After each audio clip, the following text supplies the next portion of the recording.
In addition to pointing out, the good and bad of both candidates, and why Hillary wasn't perfect, and why there might be some things that Mr. Trump will not do. They Wrong. say whatever. I'm sorry. Yeah, exactly. That was inappropriate. Wrong. Anyway, my point is like the song, my theme song, trying to evolve. It's like, let's just go forward. Right. We can't stop the fight. We cannot stop the fight, and we can let people protest. That's allowed. People protest. That's allowed. It's allowed. Yeah. People are able to speak their mind. Yep. But my advice to her, and the reason I'm doing the show I'm doing today, is that we can't let this get us down. Absolutely. We have to keep fighting. And one of the major issues that a lot of people in my circle are concerned about are sexual minority rights, gay rights, transgender rights, women's rights, women's rights. in general. That's major. Yeah. And this coming November 20th, I think that is on a Sunday. It's a Sunday. It's Sunday. It's Transgender Day of Remembrance. It's a national day. All right. Where everybody takes a moment to acknowledge the lives of people in the transgender community who were murdered purely for the reason that they're transgender. Right. And it happens. It happens. Sad. It's really sad. And so we're having a Transgender Day of Remembrance here on Maui, November 20th. And today, joining us on the phone, Michael and I will have a member of the trans community, Danielle Bergan, and she's quite the activist. She's written a book, and she speaks a lot at community events around the island. One of which I did capture a few years back, I believe, in February maybe, was with the Rotary Club.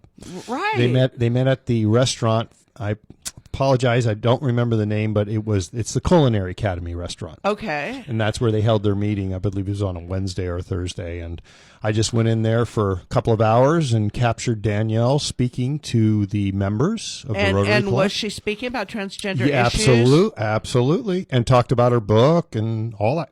That's wonderful. Kind of stuff.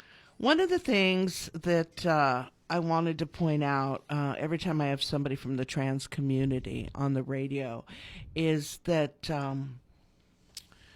people always say or ask, like, so you think you're a woman or you think you're a man? And the response, and I read it in Danielle's biography, at the age of 3, she was born a boy. Yes. But she knew in her mind, just knew. And that's my other friend, Stefan, who's been a guest on the show. Right. Just knew. There was no, like, I'm questioning, I'm wondering, I'm choosing. There's none of that. It's just like, I'm flat out a woman born in the body of a man.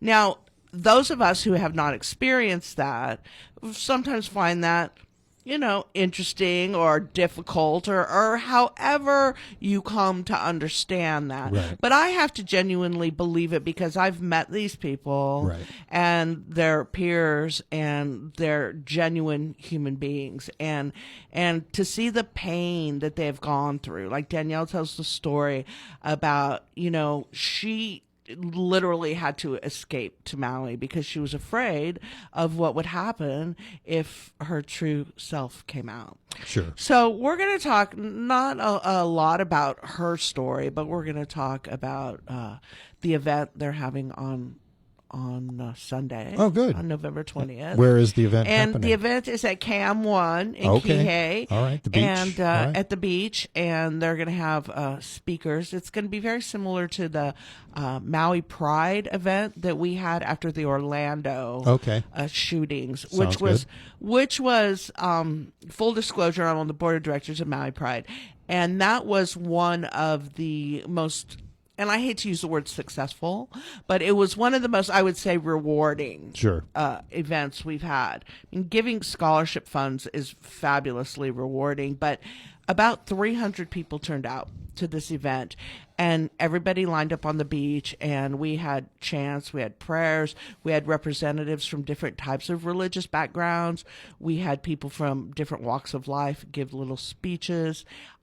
Everybody, read the name of somebody who was killed in the Orlando shooting, and then everybody floated flowers out in the water. And some people say, just having your bare feet in contact with the sand is healing in and of itself. Absolutely. And that's the one thing that some of us, not all of us, but some of us who live on Maui don't take advantage of a lot. It's right. like you need to heal. Go to the beach. The ocean. I'm overdue. Me too. Put your toes in the sand, and right. I'm looking forward to it. Next week, Thanksgiving weekend. I hate to tell you, but we're crashing your party. Come on over. We'll be there. We're going to go to the west side, Absolutely. because here we are broadcasting from Central Maui. And the funny thing is people think you live in Hawaii and you're at the beach all the time. Oh, but my friends totally do. They go, "What? You're not surfing?" I'm like, "No, I'm working. I'm working, doing laundry, and taking my kid to school, and taking my kid to school, walking the dogs, walking my dogs, getting the oil changed in my car." I'd like to, before we get started with Danielle, I'd like to give a very public thanks to everyone who helped hold down the fort of my life while I was gone for the last 5 weeks. The people here at KAKU, they did a great job. A lot of people did a great job, but mostly my cohort here, Mike Courier, and his wife, Lisa. They took care, they walked my dogs, they fed my kid, they checked my mail. And I'm talking, this is not a small task, it was a big task. And I'm just glad we didn't have to change diapers or a bottle or anything. I mean, hey, it wasn't that bad. And my 16-year-old, you're welcome. She's a pretty good kid. So she is a very good kid. I want to give a public appreciation Why, to thank that. you. Because, I appreciate that. Anyway, it was great. So what time do we have here, Mike? We have, right now it is 2:11. 2:11, that's my magic number. Oh, there it is, 2:11. Why don't we go ahead? Why don't you take us in? I'm going to make you work today because that's just how I am. Why don't you take us into a break, and then I'll chat a little while we see if you can get Danielle on the phone. All right. This is the MauiZan Show with your host, Suzanne Cahan, on KAKU 88.5, the voice of Maui. We'll be right back. Aloha, it's Brad Friedman, your friendly investigative blogger, journalist, troublemaker, and muckraker from bradblog.com, and yes, the host of the Bradcast. Join me every night at 5 p.m. for investigative interviews with newsmakers and smart coverage of the day's news that you won't hear anywhere else. Monday through Friday at 5 o'clock, the Bradcast, right here on KAKU, the voice of Maui. Do you or someone you love have an addiction problem? This is Dr. Chester at ponohealthcare.com. I'm a board-certified addiction specialist in Wailuku, Maui. Whether it's prescription painkillers, alcohol, or tobacco, addiction kills. In fact, addiction has become America's leading cause of accidental death. But there is hope. Addiction is a medical disease, not a moral failing. And with the right treatment program, it can be controlled. I'm Dr. Chester at ponohealthcare.com, 249-8887. What's up, everybody? It's your boy Killer Carol. And Tony Midnight. A Friday Night Friday. You catch us here on 88.5, the voice of Maui, KKU, 8 p.m. every Friday night. Wow, dude, you're pretty awesome. And you can watch us on Channel 55, Wakaku Blue, at midnight on Friday. Really? Yes. You can actually watch us? You can watch us. Sweet. Awesome. So keep along right here on KKU 88.5, the voice of Maui. Aloha, I'm Josh Stone. Join me Tuesdays for Moku Maui Live North Shore Edition here in Paia at Flatbread, 6:30 to 7 p.m., where we'll be exploring our neighborhood communities and the people that live in them through sports, art, music, government, business, culture, and the environment. Tune in or come on down. Proudly supported by Big Wave Realty, successfully helping people realize their Maui dream since 2010. BigWaveRealty.com. Welcome back to the MauiZan Show. Now back to your host, Suzanne Cahan. Welcome back, MauiZan. We love you. Thank you, Mr. Courier. And I hear that we have Danielle on the phone. We do. Let's We've got see her if on we the can phone. get her on All the right, phone. bring her on. Danielle, are you there? I'm here, Michael. Hey. Oh, that's so wonderful. You're Hi, on. You're Danielle. live. This is Suzanne. How you doing? I'm great, Suzanne. How are you? Oh, I'm great. Thank you so much for joining us today on the show. My pleasure. I'm glad I could step in for Stefan. Oh, that's wonderful. Yeah, we love having Stefan on the show. Yeah, she's wonderful. I really enjoy her. She's a good friend. Okay, wonderful. So why don't you can you give us a little brief background about your role in the trans community, I guess I'd like to start with. Sure. Really, for me, I became more of a member of the trans community, of course, once I transitioned. In 2008, I began my transition. I was actually the director of sales for the Maui Chamber of Commerce, and I left there to go to work at another business. And day one, I walked in as Danielle, which was great. So my transition started probably a year before, just taking hormones, and then I had my surgery in 2010, and I became more of an active member of the community after I wrote my book, or when I wrote my book, I would suppose, because I had not really intended to do that when I first started transitioning, but after I wrote my book, I realized it was the reason that I wrote it was to be there and to help others who are like me, whether they're older, whether they're younger, and to just share my story out there. So I started doing a lot of book talks and promotion. I had a really great article, put it in the Maui Time Weekly. They put me on the front cover, which was fantastic. Oh, how wonderful. Yeah, it was, it was really, really great. I have to thank Tommy for that. And I was able to share my story. I've been able to share it at Rotary meetings. It's gotten my name out there. I try to do things on a local level and also on a national level as well. I've reached out to different members of the transgender community nationally, and I was lucky enough to be on a call last week with the National Center for Transgender Equality that, had some very grave and real concerns about what's going on in our country and for our community, starting with the changes that will happen in January of next year. Exactly. And well, that's one of the things I told Michael when we started the show. It's, I'm coming back. I've been on a 5-week hiatus, and my daughter, who's lesbian, she's 16 years old. She's having a hard time dealing with the election.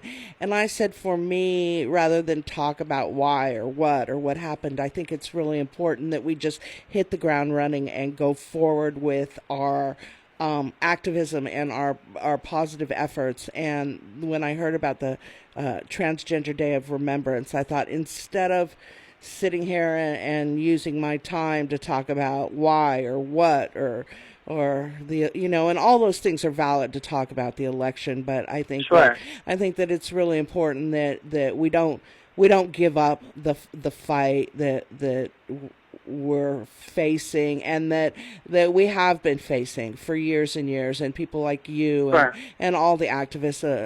I'm on the board of Maui Pride, and the work that everybody's done. We can't just get overwhelmed by the negativity of it, and so I'm really grateful that you're joining us today to talk about the situation.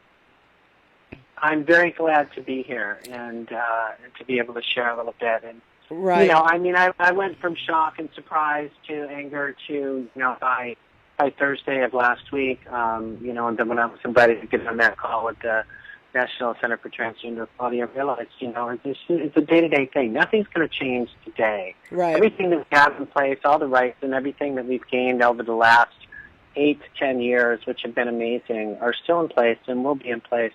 And the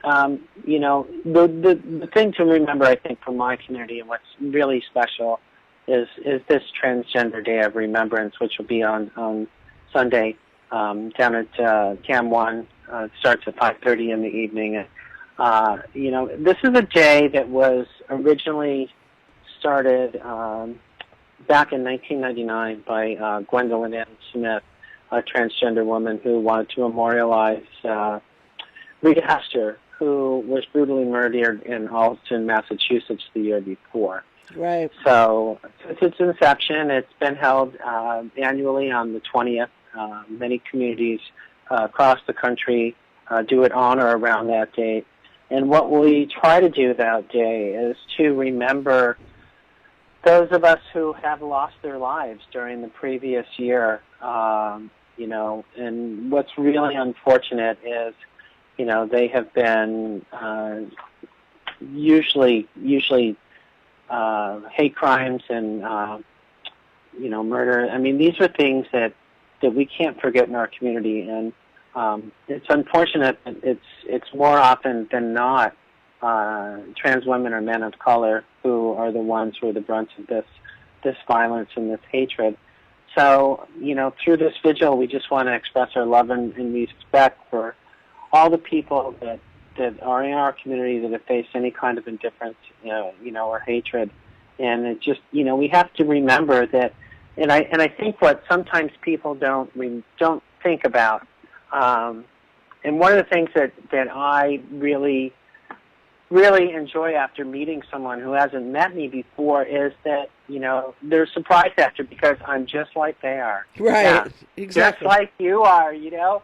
I breathe the same way, I eat the same way, I have the same things, I have the same loves, you know, and I'm just a person like you, and I just want the best for myself as you want the best for you or your family, your sons, your daughters, your friends, and that's what we are, you know. We just want the best for each other.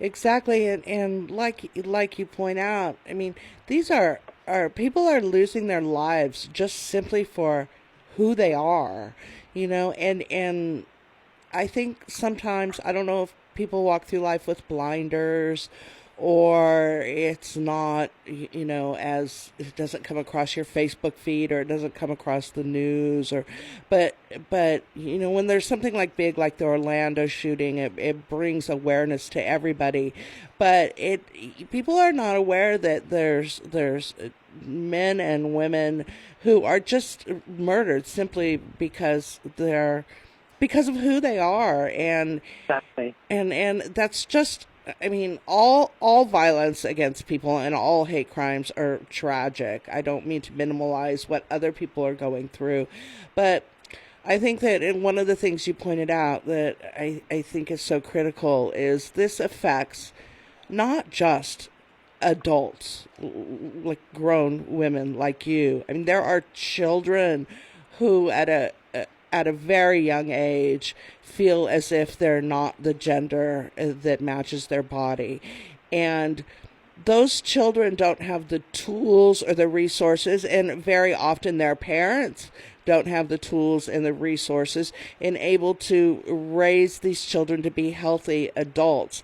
And that's a part of the work that I do and I like to focus on, is that, you know, this is for our kids. Our kids are helpless. I mean, they have not, and it comes, I hear it all the time, you know, well, why is your daughter choosing to be a lesbian? And I'm like, she is not choosing to be a lesbian. It is who she is. It is what she is. And I think that sometimes people miss the fact that this is simply who you are. And it really can negatively, I mean, it can affect people throughout their lives, but starting at a very young age, there are children and teenagers that are not only, you know, having a difficulty growing up, but they're facing acts of violence and they are losing their lives simply because who they are.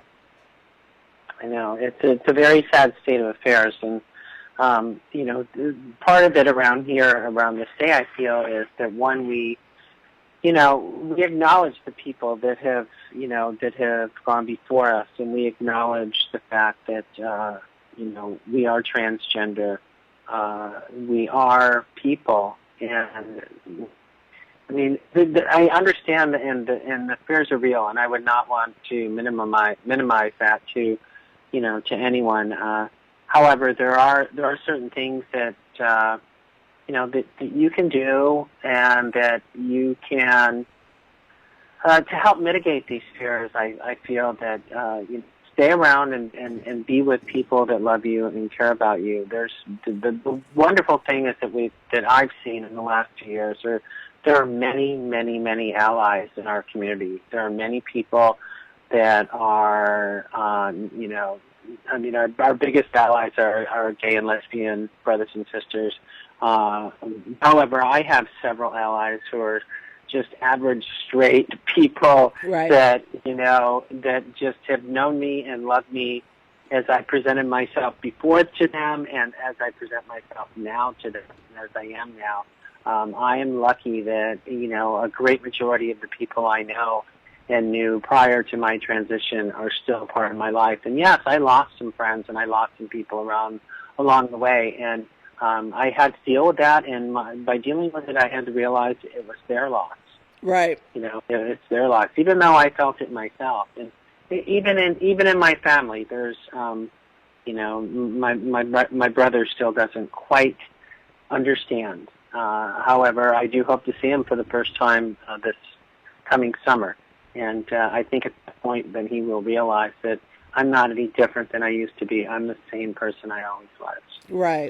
Right. And that's got to be such a challenge. No, I believe it's a huge challenge. And I think you have to remember, and one of the things that I really found early on was that, people, even members of my own family, they were nervous and they were scared about seeing me for the first time after I transitioned because they weren't sure what was going on. And while I had this knowledge in my head since I was 3 years old, it was the first they had heard of it because I kept it a secret my whole life. And so That's true. I had to really be patient, to deal with, with the feelings of my brothers and sisters. And my one sister, Maureen, had said it the best to me when she said, I'm sure there's going to come a day when, I'm going to know and love Danielle. However, right now I feel like my brother has died, when I first had told her that news. And, and the great thing is that my sister Maureen and I have a great relationship now. We love each other very much, and we always did. And it just took a while to get used to that. And sometimes that's all it takes, Knowledge is a powerful thing. Fear comes from ignorance. Fear comes from people telling you things that aren't true and you believing them. And knowledge is such a powerful thing. Knowledge and love can break through, to me, almost any barrier that's out there. So I think even now, more important than ever, it should be up to us who are in our community to express this knowledge, to get that out there, to keep spreading the word about who we are, to rejoice in the fact that we have kids who are transgender, who have parents who understand and who they can, go through life as the gender that they were always meant to be from a very young age. And there's a lot of progress that's been made over the past 5 years especially, and I am astonished at it. And there's still many, many places in this country that, we as a community are very accepted. And, it's up to us now to try and break those barriers and let people know who are afraid of us, who don't know, that, hey, we're just like you. We're just like you. Danielle, this is Michael. Hey, do you have... hey, how's it going? Do you remember when I captured you at the Rotary Club? I videotaped you. Remember back? I do. Yeah. Yes. It was about a few years ago. Yeah. Anyway, how's it going? Good. Some nice work, Michael. It's up on my YouTube and on my fantastic. website as well. Good to know. Do you have some friends back on the mainland that are transgender that have been kind of in turmoil with the whole election results? And are you glad you're out here on the islands? Do you wish your friends were out here with you? What's your feelings on that? I have friends that not necessarily, both transgender and both just, just average people on the mainland who are just afraid of what could possibly happen, under the Trump presidency. And, I think it's more raw on the mainland. I've not been in touch with anyone in particular. I've emailed and Facebooked a couple folks, and then was on the call, as I said, last Friday with the National Center for Transgender Equality, and there were some very nervous and scared people on that call. There were parents of transgender children. There were transgender women like myself, transgender men. in different parts of the country. You know, like one trans family with the trans parents were from Tennessee, which is a very conservative place anyway. Right. And yet, and yet they're moving forward. And I think the biggest thing that we learned and that we can take some comfort in, from the National Center of Transgender Equality, is that this is something that they decided to prepare for one way or the other with whatever happened in this re-election. So they've already hit the ground running. They've been working and preparing on things of this nature for the last 6 months. And so that sounds great. It does. And it was comforting, I think, to some people in that way, and it was comforting to me as well. And yes, and I know that I'm very lucky and very blessed to be living in the state of Hawaii, and especially in Maui, because I truly believe that Hawaii is the most multicultural state in the United States of America, and that the people who have grown up here, and some of the people that I've met who are from here, and people that I've met who have moved here during the 39 years that I've lived on this island, aloha is a way of life, and we love and respect each other and allow for our differences. I love that I love that you say that, because I say it all the time. People say, "Oh, they think I've moved to Hawaii because I want to be at the beach every day," and I truly feel it's a nurturing environment for my daughter. I like the acceptance and, like you said, the multiculturalism of the islands. And sometimes I wonder, am I just seeing what I want to see because I want to live here, And it's wonderful to hear other people validate the fact that there is a sense of aloha here. And that brings me back to the Transgender Day of Remembrance. Often, I know when Maui Pride is having events, or I used to put on benefit concerts for Women Helping Women, people would say, well, is this just for women? Or Maui Pride will be having an event, and they'll say, well, is this just for the LGBT community? And that's one thing I really want to point out, especially for a Transgender Day of Remembrance. This is not just for the trans community. This is for allies. No. This is for friends. This is for family, and it's really important that as a voice on community radio, that I point out that even if you don't know anybody who's transgender, even if it's not touched your life, it's still something for everybody. And can you tell us a little bit about actually what's going to happen at the beach on Sunday? It's my understanding, and Stefan and I have been, going back and forth on talking with each other. I know she's had a very, very busy week, and but basically what's going to happen is we're going to meet about 5:15 or so. We're going to be there and allow people, time to get there.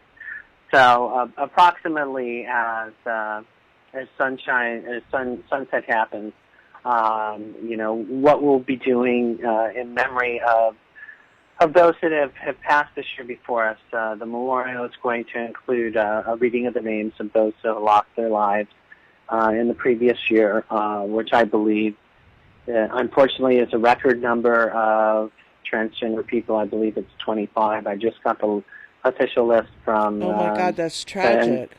I know. The NCTE sent it to me today, and it was just about what I thought it was. We'll also have a candlelight vigil. We'll have leis. We are encouraging people to bring leis. We can have a ceremony where towards the end, once we've read the names and once anyone can speak who wants to speak, we will throw the leis into the ocean, throw the flowers into the ocean, and just have a long moment of silence. And then hopefully after stick around and talk with each other, because these are powerful things, to be together, to be able to talk, to be able to feel your emotions, to be able to grieve, and yet to know that that you're going to be okay as a person. There's people around you who love you, and as you said too, Suzanne, I highly have been encouraging a lot of my friends to feel free to come. Allies I know of my community who have been allies for me, please feel free to show up. You are more than welcome, and you are more than appreciated all the time.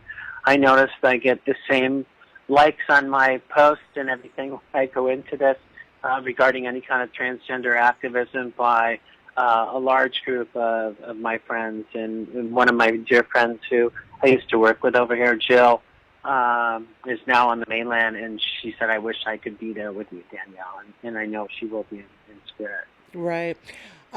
Mike, can you take us into a break? And Danielle, we're going to put you on hold for a minute, and then when we come back, I'd like to talk a little bit more about your book and give it a little bit of a plug. Sure. All right. Okay. All right, this is the MauiZan Show with your host, Suzanne Cahan, on KAKU 88.5, the voice of Maui. Aloha, I'm David Packman, host of The David Packman Show, heard Monday through Friday on KAKU 88.5 FM at 10 a.m. Hawaii time. Analysis, commentary, interviews, and more from a perspective not offered on corporate media. The David Packman Show, Monday through Friday, 10 a.m. on KAKU, the voice of Maui. Each year, nearly 88,000 people die from alcohol-related problems, but there are solutions. This is Dr. Chester at ponohealthcare.com. I'm a board-certified addiction specialist in Wailuku, Maui. Alcohol addiction is a treatable disease. With the right medicine, your cravings for alcohol can be diminished or completely eradicated in a structured, gentle way. I'm Dr. Chester at ponohealthcare.com. 808-249-8887. Aloha, this is Bill Best, inviting you to join me for my show on KAKU 88.5 FM. It's Off the Record, and I have a chance to speak with some of the most interesting people on and off the island. So be sure to listen in every Tuesday and Thursday from 11 until noon, and every Wednesday and Friday from 9 to 10 here on KAKU, the voice of Maui, 88.5 FM. Hi, I'm Chuck Sauce of the Biscuits and Gravy Show. Do you like cooking? Do you like comedy? Do you like cooking? Here on the Biscuits and Gravy, we got you smothered and covered, baby.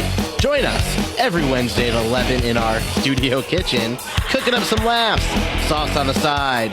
Enjoy such segments as Comedy Corner, Weird Al Wednesdays, and Chuck Stuff the Knowledge Buffalo. Yeehaw!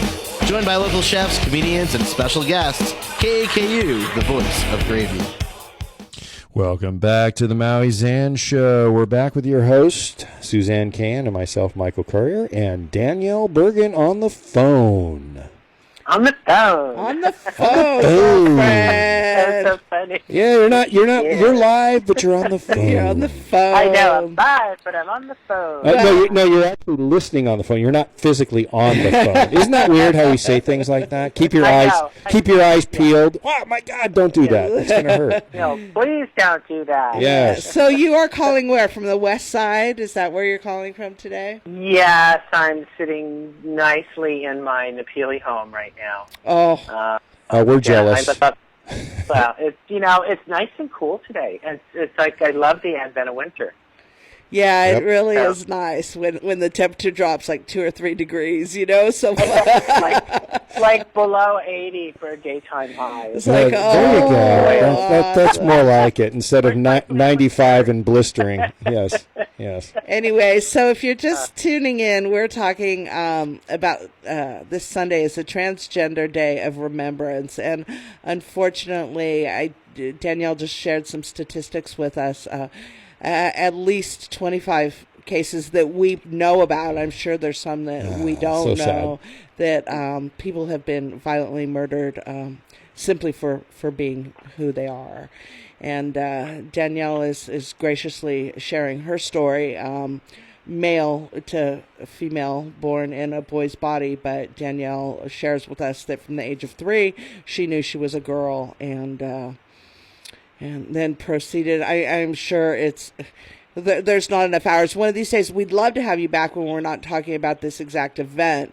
You could share more details about our story, about your story. But you did share a lot in your book. Can you tell us a little bit? First of all, share the title of the book.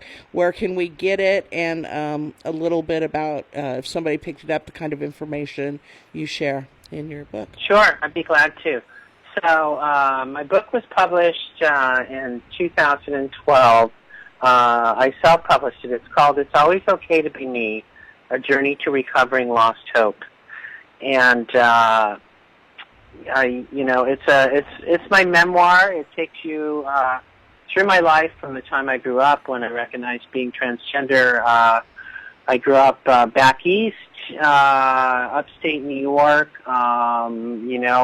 A seemingly normal on the outside childhood. I was born into, my family was Catholic. I was an altar boy. I went to Catholic school. I was an athlete. I played football, basketball, baseball. Ironically, a lot of male-to-female transgender women have gone through a period in their life where they're trying to come to terms with the fact that, they have a brain that's female but a body that's male, and so they try to overcompensate the maleness to try and make the femaleness go away, which, believe me, doesn't work. However, you've seen people in my community, probably most famously the greatest athlete in the world, Caitlyn Jenner, right? From 1976, and there was a member of SEAL Team 6 who's a transgender woman now as well. That's part of the MO of who we are, and I bring that apart in the book. But also, unfortunately, was a big part of my life, which is also a part of a lot of people in my community, is we often turn to things to make us so we forget who we are, so we don't have to go through the pain that we go through. And for me, it was alcohol and drugs, and so I unfortunately became a practicing alcoholic and a drug addict, and it wasn't until I found clarity in 2001 that I began to take the small steps to change my life, and I've been through a lot of therapy, which actually got me into the 12-step rooms to get clean and sober. Was able to come to terms with loving the person that I was, the male part of me and the female part of me, and knowing that it doesn't matter. It's always going to be okay to be me, and I am so grateful for that, and for every day getting up, being a clean and sober woman here on the island of Maui. That's wonderful, and I wanted to talk to you a little bit about the public perception, because, like you said, the most well-known trans member of our society right now is Caitlyn Jenner, and we've talked about Caitlyn a lot on the air. Just recently, I watched the television show Transparent, and is that a show? Have you seen the show Transparent? I've only seen outtakes of it. Okay. However, I do know a lot behind it, and I know Jennifer Finney Boylan was a person who was also with Caitlyn Jenner on her show, but Jennifer was main driving force behind that show, behind the scenes, to make sure they were getting things right. Well, that's what I'm curious about, if that is an accurate and authentic representation of what. Well, one of the things that I find, I'm talking about two different things at the same time, but Stefan shared this with me, and not transitioning till late in life. I mean, now, fortunately, teenagers are able to come forward, even young children, and talk to their parents about this. But there's many, many people who either were afraid to admit what's going on, afraid to share what's going on, afraid to address it, like you said, self-medicated, and don't transition or don't realize that they can transition until way late in life, when you've been married and you have children, and then you have the dynamic of, having children, and, is it grandpa, is it grandma, and I think that show, to me, I find it very interesting, but I'm very curious as to the authenticity of the way that a trans parent, a grown adult, somebody in their 60s and 70s even is represented in the media. So from what you've heard from the community, can you comment on that? Well, it's a little hard for me to actually comment on the show specifically, as I said, not having actually seen it. However, like I said, I do know some about it. I know that everyone is different. For example, I can use the example of Jenny Boylan, who years ago wrote the book She's Not There, and she's probably one of the more educated and more well-known authors in our community. And Jenny transitioned, I think, in her late 40s, and this was after she felt that, once she found the love of her life, her wife, and had children, then she would be fine. What she discovered was she was not. She still wanted to be the woman that she always was. So now at this point, they had two young boys who were 3 and 5 years old while Jenny is transitioning. And the 3-year-old one day at breakfast says, so do we not have a daddy anymore? And do we have, 2 mothers? Or what do we have? Right. And so this is the question to Jenny. And she says, well, yeah, it's like that. It's like that. It's like that you have two children or two parents who are or 2 mothers, but I can also be the daddy as well. Right. No, what happened here? Excuse me. And something immediately started going off in my house on my shredder, and I didn't know what was going on. we hear that. Ghosts in the machine. It was like, wow. Are you okay? Should we get a ghost person out there? What the 3-year-old looked over and said to Jenny was, well, why don't we call you Maddie then? That's like mommy and daddy combined. Oh my God! That's what they have called her all their lives. And these are now 2 young boys who are both adults. One, I think, graduated college. The other is in college now at RIT. And it's just the relationship that they've always had has been great. I've known other trans families and other trans parents who have transitioned, and their children still call them dad, and they're okay with that because in their minds, that's who this person always was for their child. So I think that point as individuals, would have to depend upon the trans person and how they would relate that in their own personal family. Right, exactly. And one of the things the fans shared with me is if somebody accidentally refers to her as he, she's not offended. However, when people do refer to her as she, it is so meaningful because it's kind of validating that she is the woman she is always meant to be. And exactly. And I appreciate it. And pronouns are the biggest enemy for any transgender person, especially in the beginning of your transition. You can't just expect people to stop saying he or him and use, she or her, because they've known you their entire lives as the person from another gender. And in the very beginning it was difficult for me, and then I had to realize and learn. I had to put myself in their position, and then I also had to, let them know. I had a good enough relation with a lot of my friends was when they would make that mistake, I would jokingly, like they said he, I would jokingly say, and she. Yeah. And, but be able to do that, and then they would understand. One of the better stories I have is I was a little relentless with my cousin Marianne, who we grew up together very close in age from a young age, and we've always been very close. And I was back in 2011, and I got to have Christmas dinner with her and the family, a lot of my cousins and everything. And Marianne is there.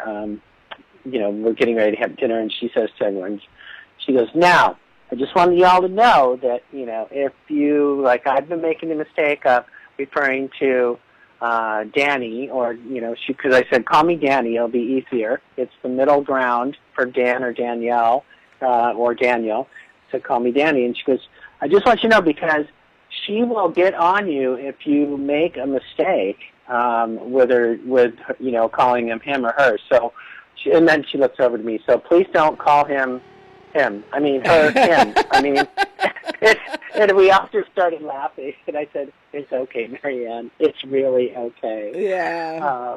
And you know, and that's the hard thing. It is for the family. I get it. I get it.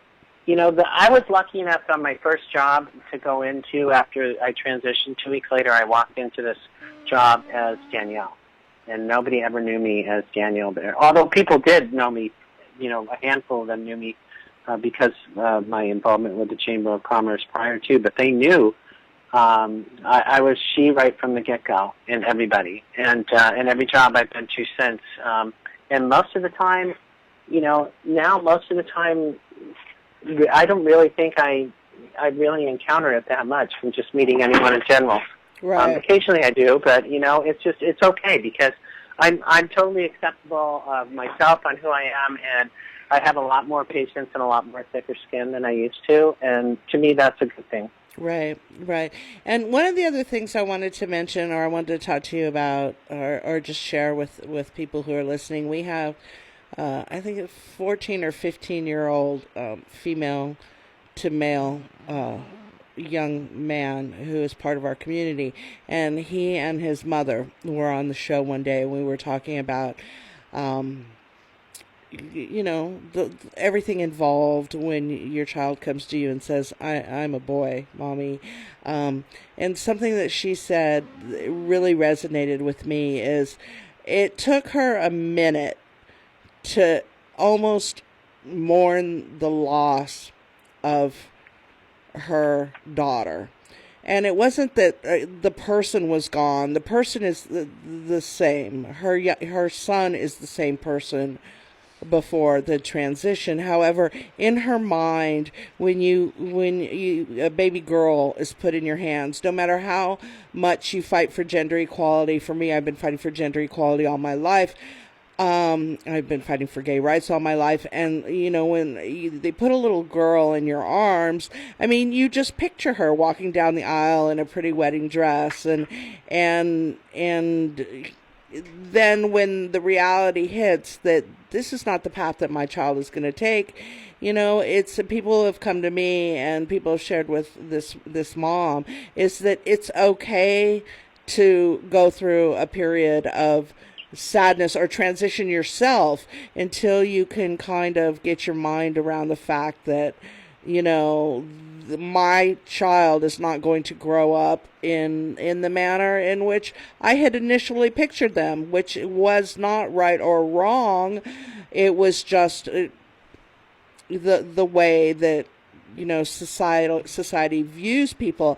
And I hope going forward, I have a friend who has a child and gave their child a gender-neutral name, does not refer to the child as a boy or a girl, and is just genuinely trying to raise her child in a kind of a gender-neutral way. But in society in general, most of us are not there yet. And I think that was there a moment where you kind of had to kind of mourn Daniel, or does it kind of incorporate itself into who you are today? You know, I think for me,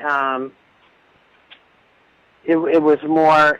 Yeah, there was a moment. I mean, there was a point, and I believe that point was when I had I was virtually given permission, and it goes through it in my book, by my therapist at the time, to become the woman that I always was. And you see, I had hated Daniel for many, many years in my life because it was the male personification of the female that was in my head. And so it was really, really difficult to come to terms with loving that side of me. But it wasn't until I could love that side of me and then completely accept that it was okay to be the female part of me that was in my head physically and out into the public equally, that I could move on. And I think I had really said it best too on a loving letter to my sister-in-law years ago when she had really kind of flipped out to me about this transition and how it was hurting her, my brother, who I've had some strained relations with, and I told her, I said, Lois, I'm the same person. I'm the same guy. I just look like a woman now to you. I just look like a gal instead of a guy to you. Right. I'm the exact same person. I have the same blood that flows through my veins. Exactly. I have the same sense of humor, I'm still a Democrat. I'm not going to be a Republican like you. And I jokingly said that to her because she is, And I had to get it to that light moment. But yeah, I have to know that deep down inside, I am very, very, very grateful to Danielle, because that part of me was the one that was the survivor. Right. That's the one that got me to be able to be Danielle. So that's a great point. Yeah, that's as much of me. We're all male and we're all female inside anyway. It's just who have we been more chosen to be in our hearts and souls on the outside? And, for me it's Danielle, and I knew that at a young age, and I know that today, but it was really, Danielle that helped me survive for many, many years, and for that I'm always going to be grateful. Wonderful. Well, we're just about out of time. I want to tell our listeners they can find your book at itsalwaysokaytobeme.com. Yeah, it's always okay to be me. You can go on my website and order it directly from me. I'll be able to send you a signed copy, and shipping and handling, I'll send it to you. You can find it on Amazon.com. Okay. You can also find it locally, order it from any bookstore. You can also find local copies at Friends of the Library bookstore all over the island. And then it's actually in the library system as well. So if you can't afford to buy a book, go to the library, check it out. And if you still can't afford to buy it, then contact me and I'll send you one for free. Wonderful. And we hope we'll see everybody come out and show your support and have a moment of silence and show your respect for those who have lost their lives in the trans community. That's this Sunday at 5:15 at Cam 1. There's going to be a candlelight vigil, a flower floating ceremony, a moment of silence. I encourage you to come out, and if you have not had the joy of being friends with somebody who has bravely gone through a transition, I really encourage you to come out. It really opened my eyes, and I'm just so fortunate to be able to speak with people like you, to share your reality in your life, and I really appreciate you being on the air today. Thank you, Suzanne. I appreciate the fact that I could come in and help you with this, and I look forward to seeing as many people as possible at our Transgender Day of Remembrance. Transgender Day of Remembrance. And it'll be on the MauiZan Show Facebook page. We'll post links to your website. And once again, Danielle Bergan, thank you for being with us today. My pleasure. Okay, bye-bye. Thanks, Suzanne. Thanks, Michael. Bye-bye. Bye-bye. Take care. Okay, Michael, that was awesome. All right. The show business. Let's do it. This is Michael Courier for the MauiZan Show. Tune in next Wednesday at 2 p.m. where we'll be live on KAKU 88.5 FM, the voice of Maui. You can follow Suzanne on Twitter at MauiZan, and please like the KAKU FM Facebook page. If you're interested in sponsorship opportunities or just want to contact us, email the MauiZan Show at MauiZan@AOL.com. Please remember there is help for people in crisis. The National Sexual Assault Hotline is 1-800-656-HOPE. The National Suicide Prevention Lifeline is 1-800-273-TALK. Now back to you, and let's say aloha. Thank you, Michael. Well, this was a fun show. Yes. I mean, even though we talked about some very serious things. Absolutely. I really appreciate Danielle Bergan sharing her story with us. I want to thank you again, Mr. Courier. Mahalo, you're welcome. For sitting in the co-pilot seat. Anytime. And we will be back, like you said, next week with another live show. Yep. And I have no idea what we'll be talking about. We'll figure it out. It will be fun. It'll be posted on your MauiZan page. So once again, this is Suzanne Kayan for KAKU 88.5 FM, Wailuku, Maui, the voice of Maui. And you know what? Yes. We are out of here, Michael. Aloha. Aloha. Transfixed with nature and my part in it, which I believe just signifies I'm finally waking up. And that moth outside my kitchen door, she's bonkers for that bear club, flying around in circles, bashing in her exo-skull, and out in the woods she navigates, flying by the moon. Get her round the light bulb and she's tuned, and she is trying to evolve. She's trying to evolve. Wanted her to be the candidate. As we now know, the Democratic National Committee had its thumb on the scale the whole time. We know that President Obama did everything in his power